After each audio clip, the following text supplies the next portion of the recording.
नमस्कार बच्चों, मैं हूं रोशन।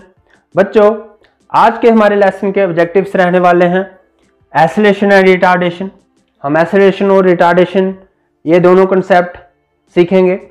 Mathematical expression of acceleration, acceleration का मैथमेटिकल एक्सप्रेशन निकालेंगे।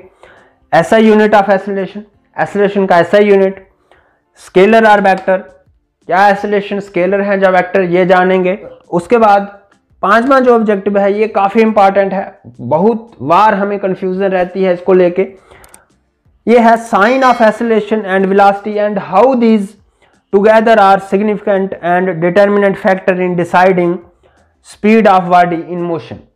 यानी कि एसिलेशन के साइन, और जब हम इन साइन को वेलोसिटी के साइन के साथ कंबाइन करते हैं तो हमें कैसे पता चलता है कि बॉडी की स्पीड इंक्रीज हो रही है या डिक्रीज हो रही है, ये हम बहुत ही डिटेल में पढ़ेंगे।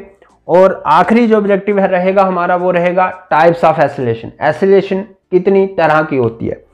तो बिना टाइम वेस्ट किए हम अपने पहले ऑब्जेक्टिव की ओर बढ़ते हैं, वो है एसिलेशन एंड रिटार्डेशन।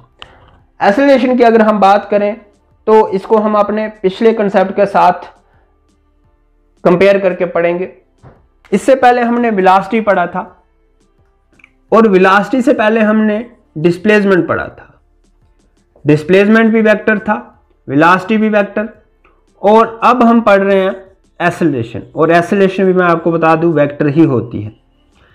वेलोसिटी की हमने जो डेफिनेशन दी थी वो दी थी the rate of change of displacement with time. Time के साथ साथ डिस्प्लेसमेंट किस तरह से चेंज हो रही है उसे हम कहते हैं वेलोसिटी। वेलोसिटी से पहले हमने डिस्प्लेसमेंट पढ़ा था और वेलोसिटी को हमने डिफाइन किया डिस्प्लेसमेंट को लेके कि डिस्प्लेसमेंट किस तरह से चेंज हो रही है टाइम के साथ साथ, उसे हम वेलोसिटी कहते हैं। इसी तरह से हमने एसिलेशन को जब डिफाइन करना है तो उसमें हम कहेंगे कि टाइम के साथ साथ वेलोसिटी बॉडी की किस तरह से चेंज हो रही है उसे हम एसिलेशन कहते हैं। यानी कि एसिलेशन को हम डिफाइन कर सकते हैं, it can be defined as the rate of change of velocity with time. Acceleration is the rate of change of velocity with time, यानी कि टाइम के साथ साथ वेलोसिटी किस तरह से चेंज हो रही है।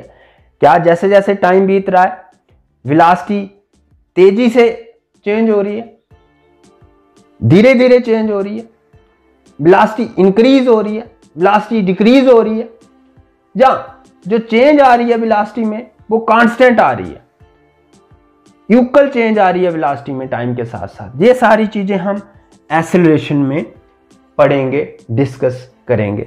इसी तरह से हमने वेलोसिटी की जो दूसरी डेफिनेशन दी थी उसमें हमने बोला था कि the total change in displacement in unit time, यानी कि यूनिट टाइम में डिस्प्लेसमेंट में कितनी चेंज आ रही है उसे हम कहते हैं वेलोसिटी।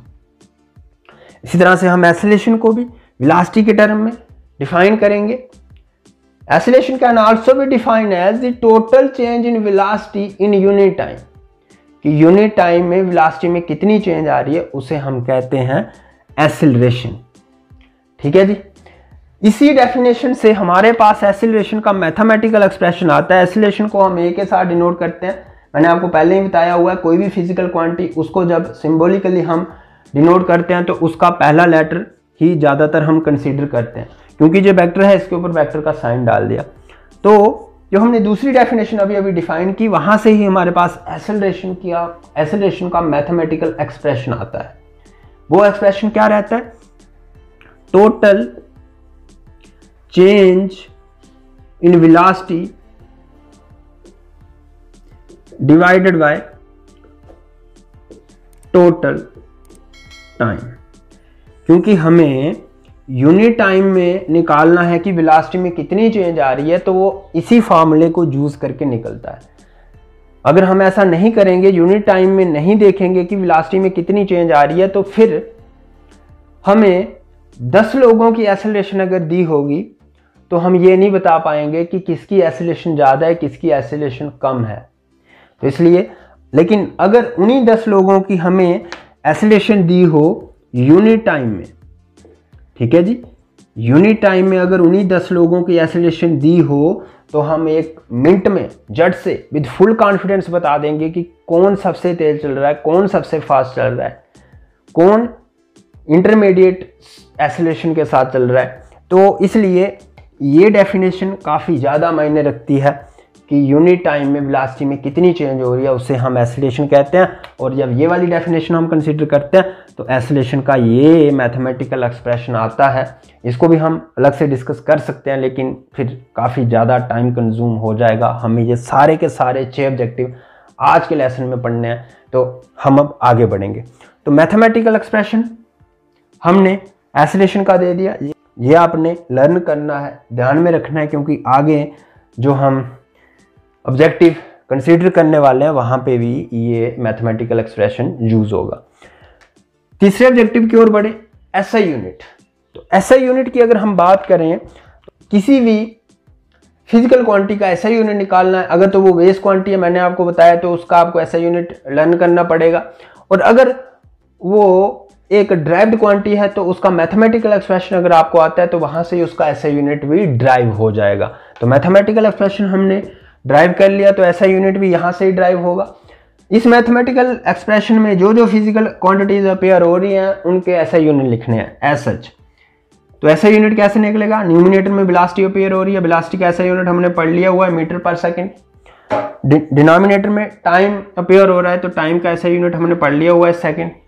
तो इसको जब आप सॉल्व करते हो तो इसका एसआई यूनिट आता है metre per second square. This is the SI unit of acceleration. हमने पहला ऑब्जेक्टिव भी कंसीडर कर लिया, दूसरा भी कर लिया, तीसरा भी कर लिया, लेकिन पहले में जो रिटार्डेशन मैंने लिखा है इसको मैंने डिस्कस नहीं किया। तो रिटार्डेशन की हम बात करते हैं। जब मैंने एसिलेशन को डिफाइन किया तो मैंने आपको क्या बोला कि टाइम के साथ साथ वेलोसिटी किस तरह से चेंज हो रही है। क्या टाइम के साथ साथ वेलोसिटी इंक्रीज हो रही है, क्या टाइम के साथ साथ वेलोसिटी डिक्रीज हो रही है, और क्या टाइम के साथ साथ जो वेलोसिटी में चेंज आ रही है वो इक्वल चेंज आ रही है।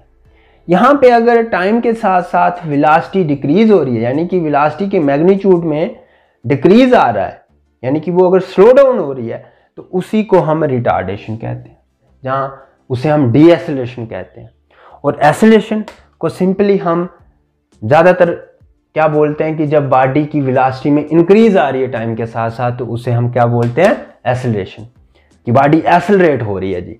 और जब उसकी वेलोसिटी में डिक्रीज आ रही है, यानी कि वो स्लो डाउन हो रही है, तो हम बोलते हैं डी एसिलरेट हो रही है बॉडी, या रिटार्डेशन हो रही है बॉडी में। तो this is all about retardation. अब हम स्केलर और वेक्टर की तरफ बढ़ते हैं। मैंने आपको पहले भी बता दिया जब मैं इसका सिंबल लिख रहा था कि एसिलेशन एक वेक्टर क्वांटिटी है, तो वो वेक्टर ही है। क्यों? क्योंकि इसका जो मैथमेटिकल एक्सप्रेशन आप देख रहे हो उसमें वेलोसिटी अपेयर हो रहा है। तो अगर वेलोसिटी अपेयर हो रही है तो वेलोसिटी एक वेक्टर है, तो acceleration is also a vector. अगर वो वेक्टर है तो वेक्टर का मैग्नीट्यूड भी होता है, डायरेक्शन भी होती है, यानी कि एसिलेशन का भी मैग्नीट्यूड भी है और डायरेक्शन भी है।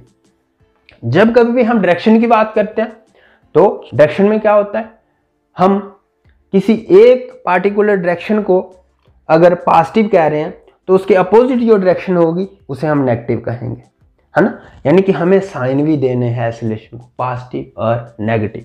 तो यहाँ पे बात आ जाती है साइन ऑफ एसिलेशन, कि कब एसिलेशन को पॉजिटिव साइन लगेगा, कब एसिलेशन को नेगेटिव साइन लगेगा। और जब एसिलेशन के साथ जो साइन लगे हैं उनको हम वेलोसिटी के साइन के साथ कंबाइन करते हैं, हमें किस तरह से पता चलता है कि बॉडी की वेलोसिटी इंक्रीज हो रही है या डिक्रीज हो रही है, यानी कि बॉडी स्लो डाउन हो रही है या फिर बॉडी की स्पीड इंक्रीज हो रही है। तो ये हमें अपने 5वें ऑब्जेक्टिव में पता चलेगा। तो इसको कंसीडर करते हैं जी। मैंने आपको पहले ही बता दिया जब हम स्पीड और वेलोसिटी पढ़ रहे थे कि हम ये जो बेसिक कंसेप्ट मैकेनिक्स के सीख रहे हैं, इनमें हम जो मोशन लेंगे वो 1 डायमेंशनल मोशन लेंगे, स्ट्रेट लाइन मोशन लेंगे, ताकि जो पोजीशन कोऑर्डिनेट चेंज हो रहा है वो सिर्फ एक कोऑर्डिनेट चेंज हो, हम ज़्यादा मैथमेटिक्स में ना उलझें, हम कंसेप्ट को सीख। इस वाले लेसन में भी हमने स्ट्रेट लाइन मोशन ही कंसीडर करना है। तो अगर हम स्ट्रेट लाइन मोशन कंसीडर कर रहे हैं, ये मैंने प्लेन पोलर कोऑर्डिनेट सिस्टम ले लिया, एक्स एक्सिस बाई एक्सिस। जो मोशन मैं कंसीडर करूंगा वो अलोंग एक्स एक्सिस कंसीडर करूंगा, यानी कि जो डिस्प्लेसमेंट हो रही है वो अलोंग एक्स एक्सिस हो रही है। ठीक है, आपको मालूम है जो यहाँ पे ये दोनों एक्सिस मीट करते हैं वो ओरिजिन रहता है, और ओरिजिन की राइट साइड पे पॉजिटिव रहती हैं रीडिंग्स और ओरिजिन की लेफ्ट साइड पे रीडिंग्स नेगेटिव रहती हैं। डिस्प्लेसमेंट हो रही है अलॉन्ग एक्स एक्सिस। हमने एट टाइम t1 इस बॉडी की पोजीशन देखी, वो p1 थी।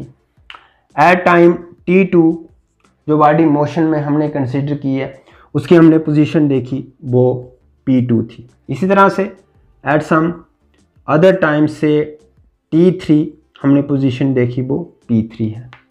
ठीक है, तो इस तरह से बॉडी की जो डिस्प्लेसमेंट है वो अलॉन्ग पॉजिटिव एक्स एक्सिस हो रही है। ठीक है, तो जब पॉजिटिव एक्स एक्सिस के अलॉन्ग बॉडी की डिस्प्लेसमेंट हो रही है तो अगर हम ऐसे केस में वेलोसिटी निकालेंगे ना,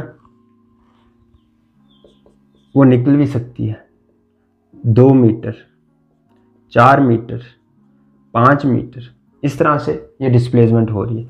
तो वेलोसिटी अगर निकालेंगे तो वेलोसिटी पॉजिटिव ही आएगी।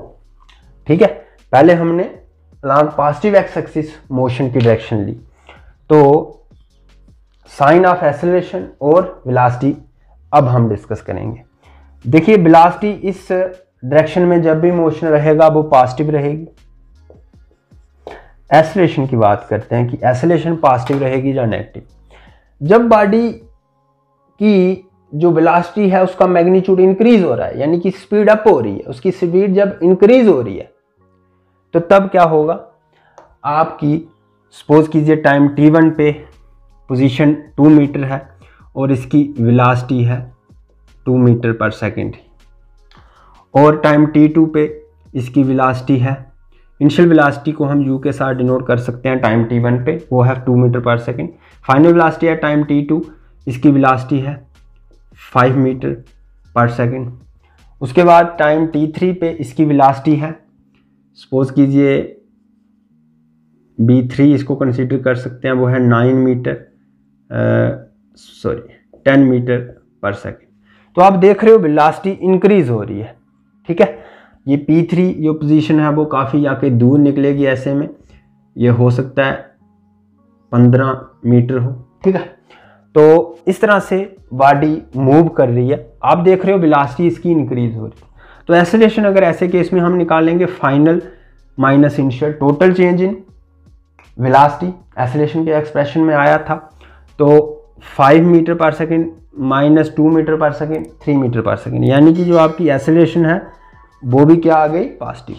ठीक है, और आपने देखा, ये मैंने केस कंसीडर किया, बॉडी की वेलोसिटी का मैग्नीट्यूड इंक्रीज हो रहा है टाइम के साथ साथ, यानी कि उसकी स्पीड इंक्रीज हो रही है, स्पीड अप।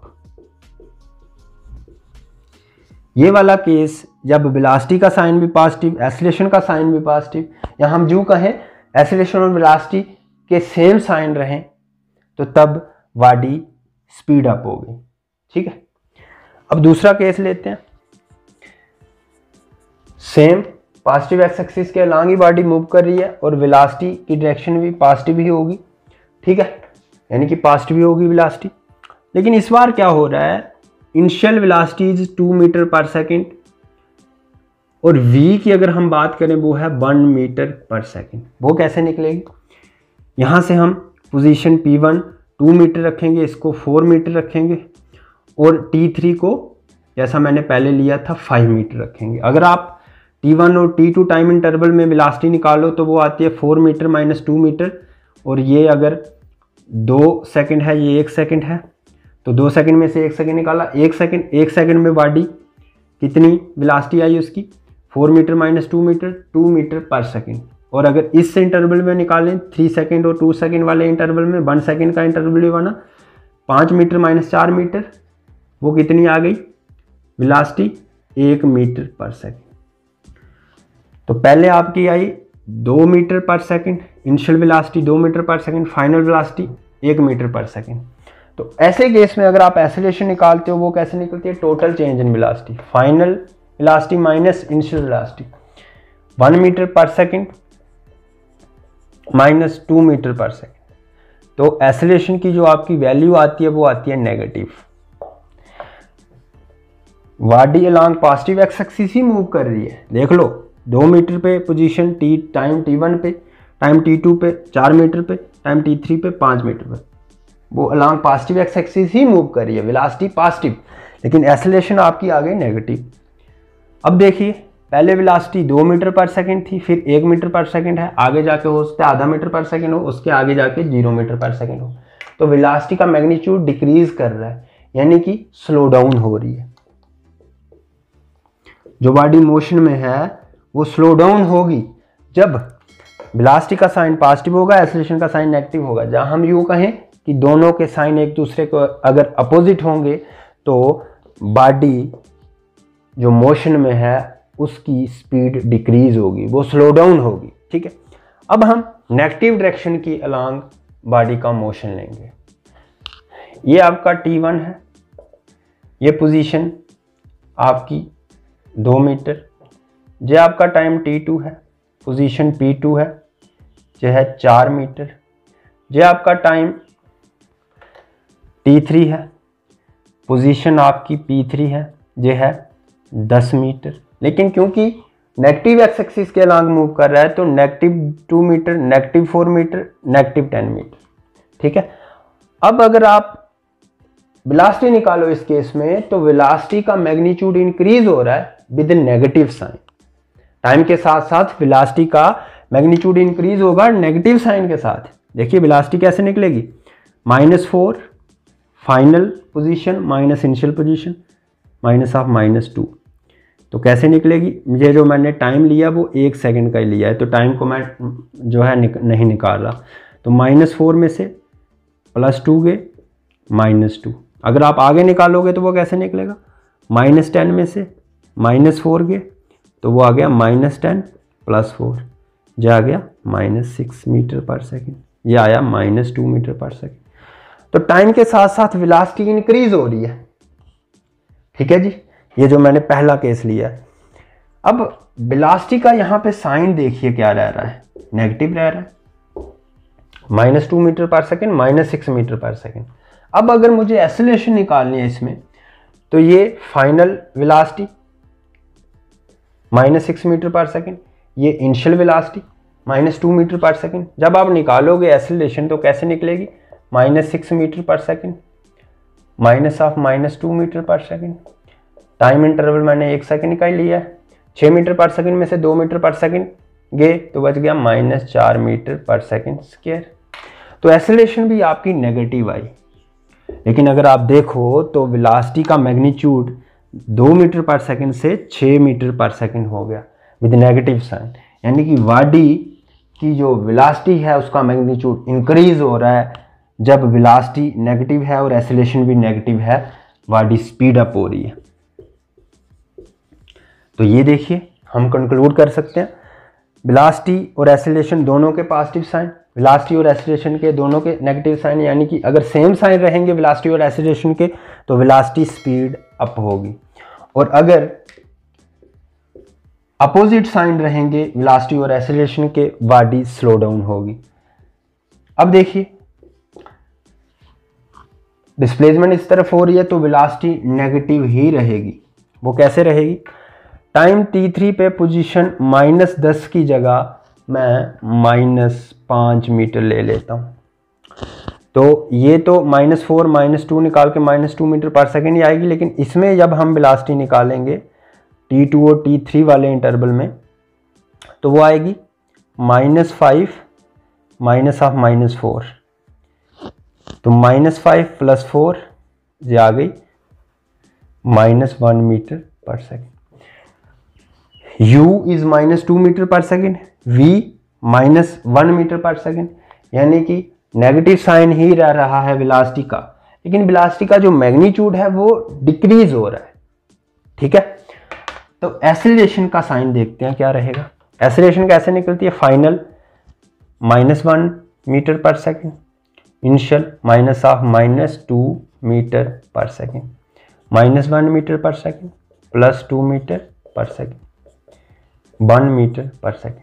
तो एक्सेलरेशन का जो साइन आया आपका वो पॉजिटिव आया।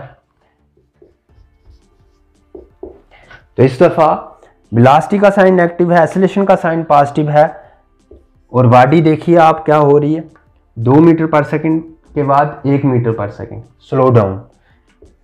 तो स्लो डाउन होगी आपकी बॉडी जो मोशन में है। तो कंक्लूड कर सकते हैं हम, जब वेलोसिटी और एक्सीलरेशन के साइन अपोजिट होंगे एक दूसरे के तो बॉडी हमेशा स्लो डाउन होगी। जब वेलोसिटी और एक्सीलरेशन के साइन सेम रहेंगे एक दूसरे के तो तब बॉडी की स्पीड हमेशा इंक्रीज होगी, स्पीड अप होगी। तो ये था आपका 5वां ऑब्जेक्टिव। अब हम 6ठे ऑब्जेक्टिव की ओर बढ़ेंगे। टाइप्स हैं आपकी एक्सीलरेशन की।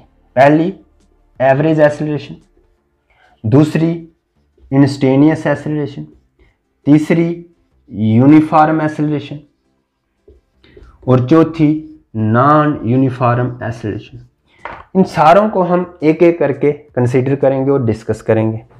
पहले हम एवरेज एक्सीलरेशन को डिस्कस करते हैं। जैसा हमने एवरेज वेलोसिटी को डिफाइन किया था डिस्प्लेसमेंट को लेके कि total change in displacement in given time interval, उसे हम कहते हैं एवरेज वेलोसिटी। इसी तरह से एवरेज एक्सीलरेशन क्या होगी? Total change in velocity in given time interval. ठीक है, हम एक केस कंसीडर कर लेते हैं। एक क्यूब जो कि स्ट्रेट लाइन मोशन में अलॉन्ग एक्स एक्सिस मूव कर रहा है। एट टाइम t1 उसकी पोजीशन p1 है और वेलोसिटी इनिशियल u है, और एट टाइम t2 पे जब हम इस क्यूब को देखते हैं तो उसकी पोजीशन p2 है और उसकी वेलोसिटी v है। ठीक है जी। अगर हम एक्सीलरेशन का जो मैथमेटिकल एक्सप्रेशन हमने पढ़ा था वो क्या था? Total change in velocity divided by total time. तो टोटल चेंज इन वेलोसिटी कैसे निकलती है इस केस के लिए, जो कि स्ट्रेट लाइन मोशन हमने कंसीडर किया है? Final velocity minus initial velocity. और टोटल टाइम कैसे निकलेगा? Final time minus initial time. और आपको मालूम है ये जो चेंज इन वेलोसिटी है इसको हम मैथमेटिकली लिखते हैं डेल्टा वी, और चेंज इन टाइम को लिखते हैं mathematically delta t. Delta stand for change in, v stand for velocity, delta t change in time. तो ये आपका एवरेज एक्सीलरेशन का मैथमेटिकल एक्सप्रेशन आ गया। अगर एवरेज एक्सीलरेशन को हम ए सबस्क्रिप्ट में ए वी लिख के डिनोट करें तो वो आपका मैथमेटिकल एक्सप्रेशन आ गया delta v over delta T. This is your average acceleration, यानी कि total change in velocity for a given time interval. जो टाइम इंटरवल आपको दिया है वो दिया है t1 से लेके t2 तक। अब हम दूसरे तरह की एक्सीलरेशन अगर पढ़ें वो है इंस्टेनियस एक्सीलरेशन। ओके जी। तो इंस्टेनियस एक्सीलरेशन अगर हम उसकी बात करें, जैसे हमने इंस्टेनियस वेलोसिटी को डिफाइन किया था एवरेज वेलोसिटी से, वो कैसे करते हैं हम डिफाइन? अगर हमें इंस्टेनियस एक्सीलरेशन निकालनी है तो हम क्या करेंगे, जो पोजीशन P2 है बॉडी की वो P1 के इतने क्लोज ले आएंगे जितने क्लोज हम ला सकें, ताकि जो चेंज इन टाइम है, ये जो डेल्टा टी है, वो ऑलमोस्ट जीरो हो जाए। जितना कम हम चेंज टाइम में ला सकें उतना कम चेंज, यानी कि चेंज इन टाइम जीरो हो जाए, हम पोजीशन P2 को P1 के इतने क्लोज ले आएंगे। ठीक है जी। तो अगर हमें उसका मैथमेटिकल एक्सप्रेशन निकालना है तो वो कैसे निकलेगा? A instantaneous is equal to limit delta t approaches to zero, यानी कि change in time approaches to zero, almost change in time is zero. जो टाइम में चेंज आ रही है वो जीरो के बराबर है। ठीक है जी। तो delta v over delta t, इसको हम मैथमेटिकली कैलकुलस में लिखते हैं dv over dt, small change in velocity with small change in time, और हम इसे कैलकुलस में बोलते हैं derivative of velocity with respect to time. This is your expression for instantaneous acceleration.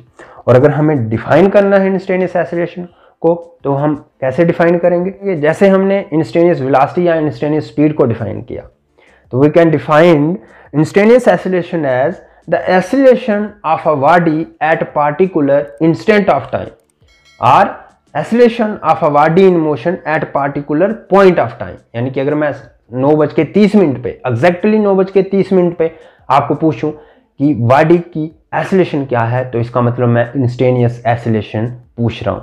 ठीक है, तो ये थी आपकी इंस्टेनियस एक्सीलरेशन। अब हम आगे बढ़ते हैं और बात करते हैं यूनिफॉर्म एक्सीलरेशन की। यूनिफॉर्म एक्सीलरेशन को भी हम ऐसे ही डिफाइन करेंगे जैसे हमने यूनिफॉर्म वेलोसिटी या यूनिफॉर्म स्पीड को डिफाइन किया। तो यूनिफॉर्म एसिलेशन का मतलब है कि टाइम के साथ साथ जो वेलोसिटी में चेंज आ रही है वो अगर इक्वल आ रही है, लेकिन हमने मोशन स्ट्रेट लाइन कंसीडर किया, बॉडी की डायरेक्शन चेंज नहीं होगी, और क्या होगा कि इक्वल चेंज इन टाइम में अगर इक्वली वेलोसिटी चेंज होगी तो हम बोलेंगे कि बॉडी यूनिफॉर्म एसिलेशन में है। तो uniform acceleration, body is said to be in uniform acceleration if its velocity changes equally in equal intervals of time, however small these intervals may be, and the body moves in a straight line. ये थी आपकी uniform acylation. अब non uniform acylation की अगर हम बात करें तो नॉन यूनिफॉर्म एसिलेशन को भी हम ऐसे ही डिफाइन करेंगे। इसमें क्या होगा, आपकी जो वेलोसिटी में चेंज आ रही है वो अनइक्वल आएगी इक्वल इंटरवल्स ऑफ टाइम में, जहां फिर आपकी वेलोसिटी में अगर इक्वल चेंज आ रही है तो टाइम इंटरवल अनइक्वल्स होंगे। सिंपल। तो we can define a body in non uniform acceleration if its velocity changes equally in unequal intervals of time, however small these intervals may be, or vice versa. तो ये थे हमारे आज के lesson के 6 objective. और अगर आपको आज का लेसन और इसमें लिए गए ऑब्जेक्टिव्स अच्छे तरीके से समझ आ गए हैं तो मेरे YouTube चैनल को सब्सक्राइब जरूर कर लीजिएगा और बेल आइकन पे टैप जरूर कीजिएगा, क्योंकि आपकी सब्सक्रिप्शन, आपके लाइक्स और आपके कमेंट्स मेरे लिए मोटिवेशन का काम करते हैं, और फिर मैं और ज़्यादा मेहनत करके आपके लिए नई नई वीडियोस लाता हूँ, नई नई डेमोज लाता हूँ, नए नए एक्सपेरिमेंट्स लाता हूँ। तो इसलिए आपकी सब्सक्रिप्शन बहुत ज़्यादा इम्पॉर्टेंस रखती है। इसलिए मेरे YouTube चैनल को एक बार फिर से कह रहा हूँ, सब्सक्राइब जरूर कर लीजिएगा और बेल आइकन पे टैप जरूर कीजिएगा। Have a nice day, take care, bye bye.